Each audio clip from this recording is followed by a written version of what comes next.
So you want to play a samurai in Legend of the Five Rings who has at least something of a talking focus.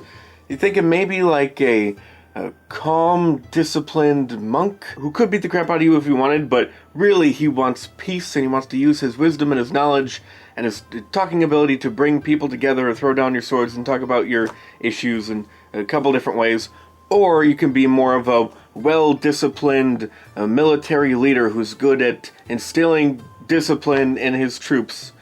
One of those kind of characters, or even just a talker diplomat who has this kind of style. Well, the Earth Shuji, the Earth techniques are going to be right for you, and in general, Earth is about knowledge and being like strong-willed, patient, steadfast, unwavering, and there's a recurring theme of let's all put down our swords and be friends. Find an amicable solution in a very simple, matter-of-fact, logical kind of way. And there's also some techniques on analyzing your opponents and getting some information about them, or even just looking into the history of them. Let's start with that one.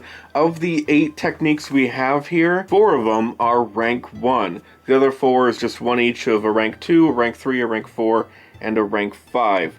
And let's see, the Ancestry on Earth, that's the one I wanted to start with. A samurai's ancestry often reveals a great deal about their political opportunities, assets, and probable allies in the Emerald Empire. For the rigid social strata allow little divergence.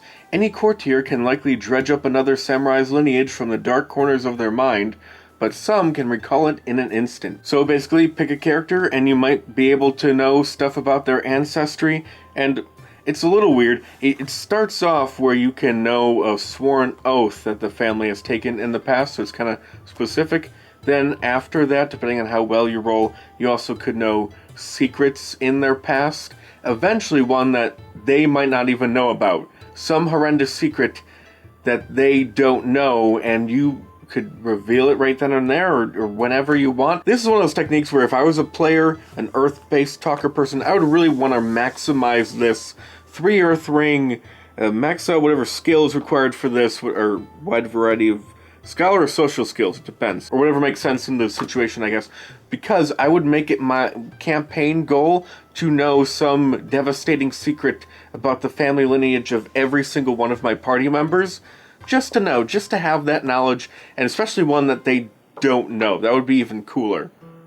But also you could, if it's one that they do know and they're trying to hide it from the group or hide it from their clan, you could like subtly like slip it in there, just screw with them. This game really calls for players to be giant dicks to each other, and I love that.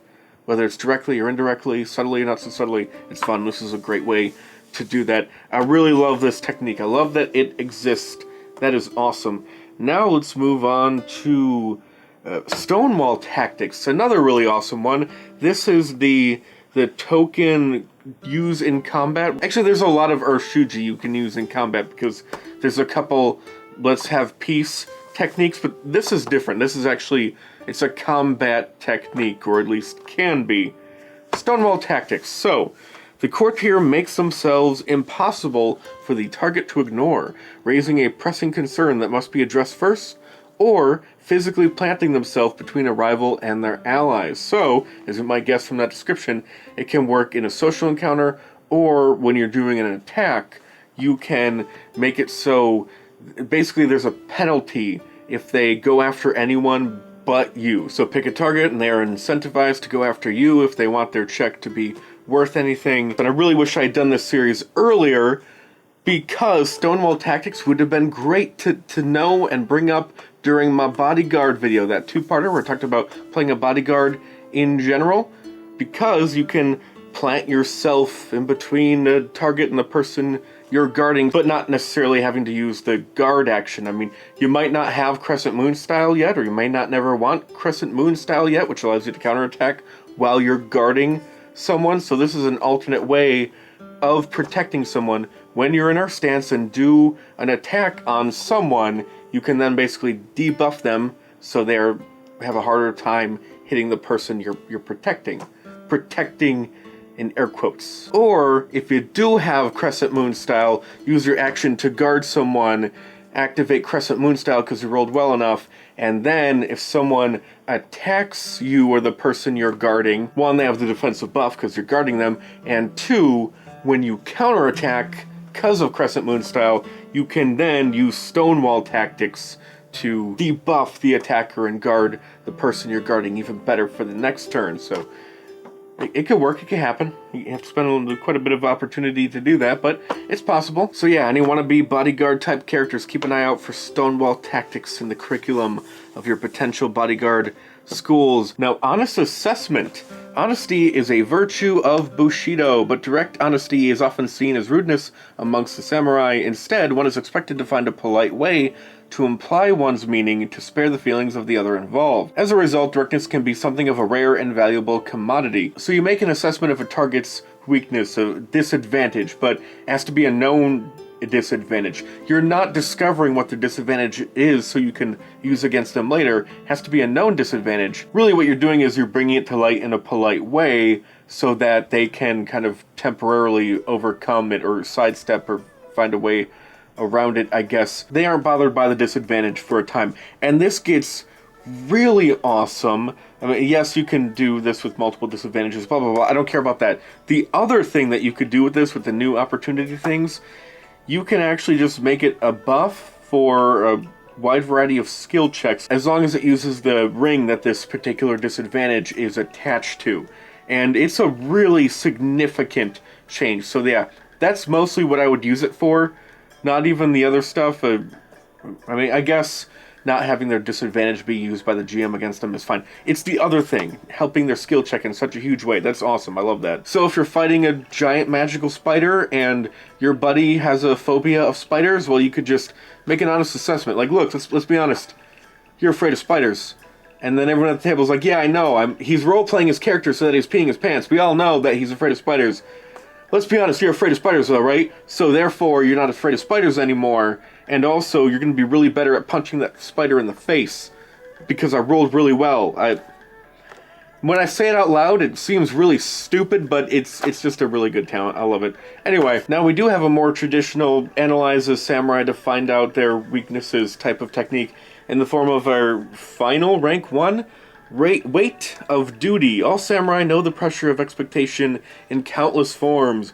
An observant courtier can read this when engaging with another character, learning their beliefs and in what ways they fear they might not live up to their own expectations. So, basically, you can, first of all, learn, well, technically, second of all, learn their giri, which is their giri? Is that right? Giri. Or learn them their giri, which is how they best serve their samurai lord, their main thing that they owe their samurai lord, or as a bodyguard, or as a whatever. It's a whole character creation thing. We'll come back to it. Their duty to the samurai they're sworn to. You can learn that, which is pretty important. But also, you can learn a way that the target fears failing as a samurai, which I don't think that's an official... The closest official mechanical thing would be an anxiety, but they would just say anxiety if it was an anxiety. It could be one of their anxieties, but not necessarily an anxiety, or it wouldn't literally be their anxiety, but it could be something that's related to their anxiety. If you're not really sure what this would be, I guess you could use their anxiety, unless there is another part of the character creation process where it literally asks, what are the several ways you fear failing as a samurai? I don't think it's it. I think your anxiety is probably the best candidate, or something related to your anxiety, or... Actually, it would just be a wide variety of things. It just depends on your character, because some questions involve, like, do you agree with your parents or something? Like, your parents, did you disappoint your parents or something to that effect? Or do you disagree with the overall culture of your samurai, or do you agree with them? And then you get different stat bonuses, and so maybe that could be a way, or related to a way, like you're afraid of dishonoring your parents because you don't want to be a fighter dad, you want to dance. Okay. Did I miss a section in character creation? How do you fear failing a samurai? Or I guess your anxiety. You would fear failing a samurai with your anxiety of your fear of spiders or something, right? Some of these techniques require a lot of abstraction and creativity to really make the most of them, and they scale in effectiveness and coolness based off of your creativity. Anyway, I'm spending too much time on this crap. Let's move on to rank 2. Courtesy check fail. So the 1 rank 2 technique, civility foremost, samurai are warriors, but there are many contexts in which violence is inappropriate. Many strictures exist around the time weapons can and cannot be drawn. A courtier who has memorized the rules of such engagements can articulate why fighting would be improper or profane in nearly any situation. So I guess there could be situations which a GM says, you know what, that doesn't make sense, or maybe they challenge the player, come up with the reason why, and if his reason's good enough, I'll allow it. But I think it's mostly just if you roll the dice and the dice say that the thing activates, then it activates, and you don't need to come up with specific rules, although it's more fun if you do, if you can. Anyway, so basically you target a person who would target another person, and how do they say it? Claim protection for an individual of your choice by rights of honor. So, hey, if you do that, it's a penalty, it's a red flag. Or yellow card, red card? I don't know how sports work. It's one of those things, and the target, if they do attack the person that you decided is protected by honor, the rules say they can't be attacked or whatever, they'll forfeit honor to attack the person you're protecting, and also they take emotional strife to do it. They essentially make a sacrifice, so let's say they take some strife, and they forfeit some honor in order to attack the person that you say the rules said is protected by honor. And if you roll really well, you could also make this area of effect so other people would be affected and therefore lose honor and gain strife because they attacked the person protected by honor. And this is very similar, in fact works really well with Stonewall Tactics. They both can be used during social stuff or during just combat, and one is essentially an action, with the other is something you could do when you're doing a talking or combat check. So you could use them simultaneously. You could actually use them both together, but only in social situations. If you're in a combat situation, you have to choose one or the other. But basically, they both discourage someone to not go after a certain person or people that aren't you, and I guess sort of encourage them to go after you in general. They kind of have a similar feel. I really wish you could use both of them in combat, though. That'd be really cool. Then again, they're both two talking techniques. I guess they shouldn't have that synergy for combat. That makes sense. And I guess if you follow the description, many strictures exist around the times weapons can and cannot be drawn, so based off of that, it would make sense that they couldn't use it during combat at all, but I'm sure there could be situations where it makes sense, right? You don't have to... It's just flavor, right? I don't know. But at the very least, you could prevent an attack or make it more difficult on the person. Let's move on to rank 3, Touchstone of Courage. Armies are rarely routed in the field. Instead, most collapse when morale becomes impossible to maintain. As panic rises in the ranks, soldiers look to leaders as an example. The character does just this, speaking to the importance of duty to bring their troops back from the edge of chaos. Basically, it's a morale, mental healing / buff kind of thing for your allies, and it works in a mass battle, intrigue, duel, or skirmish. Mass battle, it works differently than the other three. Make sure you're aware of that, and you can spend opportunities in different ways depending on which it is. But, you know, you rally the troops, you're all brave and calm and wise and stuff, and they follow you, and enough of that. Let's move on to the really good stuff. 4 and 5. 4 and 5, Pillar of Calm and the Immovable Hand of Peace.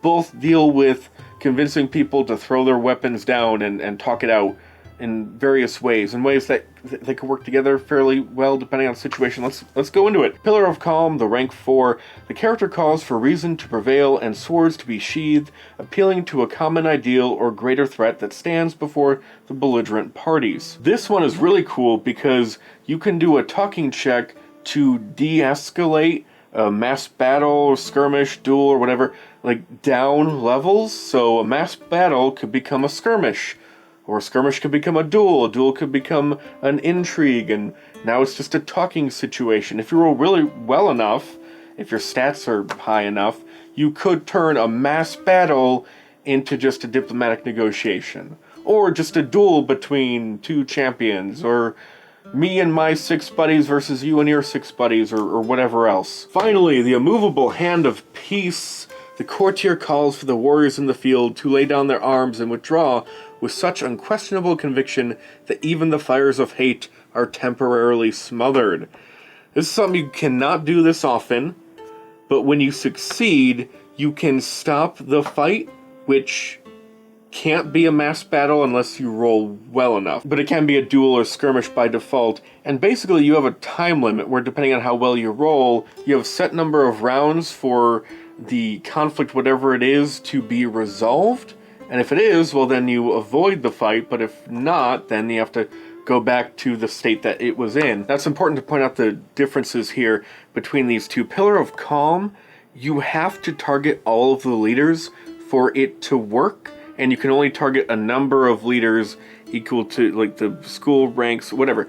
Only a certain number of people, so you might not be able to do it in every situation, whereas with the Immovable Hand of Peace, you just do it, because you, as they say, speak with such unquestionable conviction that even the fires of hate are blah blah blah. So if you know you can't target all the leaders involved with the rank 4, you know you'll have to use the rank 5. But as I said, with the rank 5, in order for it to affect a mass combat, you have to roll a bit better than normal, and if you fail to roll that bit better, well, then you're just sort of wasting your action. But you also could start off with Pillar of Calm, assuming you can target all of the leaders, and de-escalate it from a mass combat to a duel or skirmish, and then do a Movable Hand of Peace and turn that into the temporary intrigue. Unless you roll so well on Pillar of Calm, well, then you could just turn that into an intrigue, even from a mass combat if you roll really well enough. So it depends. You got choices here. And it's these two techniques that really bring to life either sort of a world-weary, knowledgeable, really experienced, kind of over it, military general kind of a character who, like, can we just stop killing each other, please? Like, this is all so stupid. I don't have time. I just wanted to retire. Can I just retire? Can I just retire to a monastery somewhere? I just want to go home, drink some tea, and have my foot rubbed by a geisha, right? Can y'all just throw your weapons down already? There's that guy, and then there's the wise warrior monk who always wants peace and would totally be a pacifist, except when he's pushed too far, then he'll beat the crap out of you, and he's fine with that. But ideally, his first response, let's have some peace. Those two archetypal characters would be the one I would want to make if I were making someone with a really strong earth. And that is it for today. Keep coming back. Eventually I'll have a video describing all of the techniques in Legend of the Five Rings, so you'll have an idea of what kind of character you want to make, what your options are. See you then.